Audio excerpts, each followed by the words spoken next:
berikut adalah contoh simbiosis komensalisme, yaitu jamur dengan pohon mangga.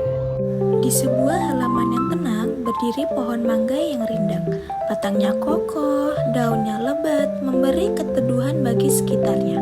Di salah satu bagian batangnya, tumbuh jamur kecil. Ia hidup menempel, memanfaatkan sisa-sisa organik dan kelembaban di permukaan pohon. Jamur itu tidak merusak, tidak mengambil nutrisi dari dalam tubuh pohon. Ia hanya menumpang hidup, sementara itu pohon mangga tetap tumbuh seperti biasa, tak terganggu, tak dirugikan. Inilah yang disebut komensalisme, ketika satu makhluk hidup mendapatkan keuntungan dan yang lain tetap netral, tidak dirugikan, tidak pula diuntungkan. Sebuah bentuk hidup berdampingan dengan damai. Teman-teman, berikut adalah contoh dari simbiosis kompetisi. Berpindah ke sebuah pot kecil. Di sana tumbuh beberapa tanaman pakcoy yang hijau segar. Awalnya mereka tampak serasi, tumbuh bersama dalam satu wadah.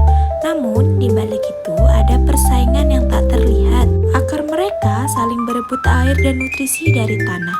Daun-daun mereka saling berlomba mendapatkan sinar matahari. Semakin besar satu tanaman, semakin banyak sumber daya yang ia ambil. Tanaman lain harus berusaha lebih keras agar tetap bisa tumbuh dan bertahan.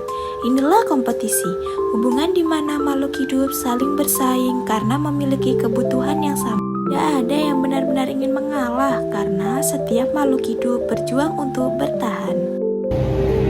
Teman-teman, berikut adalah contoh simbiosis parasitisme pohon jambu dengan kutu putih. Di tempat lain ada pohon jambu dengan daun-daun hijau yang segar. Namun, jika diperhatikan lebih dekat, terlihat bintik-bintik putih kecil yang menempel di permukaannya. Itulah kutu putih, makhluk kecil yang hidup dengan cara menghisap sari makanan dari pohon jambu. Sedikit demi sedikit, nutrisi yang seharusnya digunakan pohon untuk tumbuh justru diambil oleh kutu tersebut. Daun mulai menguning, pertumbuhan melambat, bahkan bisa menyebabkan kerusakan yang lebih besar. Kutu putih diuntungkan, namun pohon jambu dirugikan. Inilah parasitisme, hubungan yang tidak seimbang di mana satu pihak mendapatkan manfaat, sementara pihak lain menderita. Teman-teman, berikut adalah contoh simbiosis mutualisme manusia dengan kucing. Kini kita kembali ke kehidupan sehari-hari. Di dalam rumah atau sekitar kita, seekor kucing berjalan perlahan, mendekat kepada manusia dengan langkah lembut.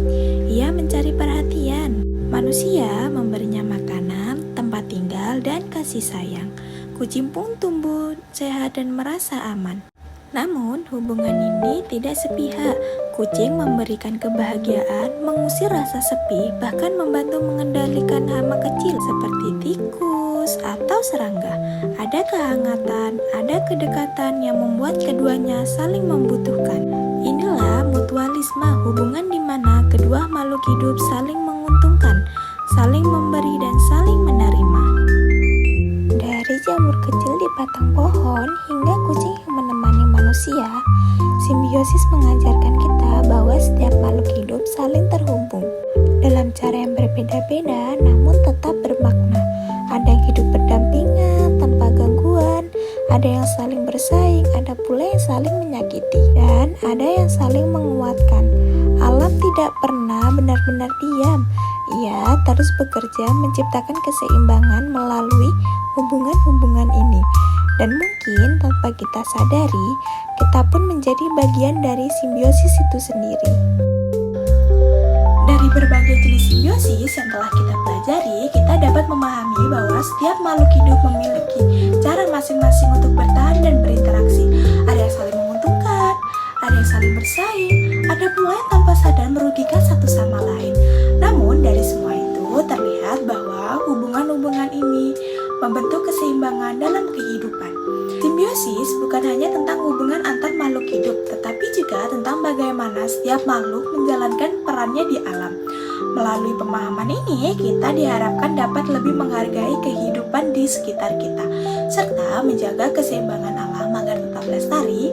Akhir kata, saya Aulia Putri Lindasari mengucapkan terima kasih dan sampai jumpa.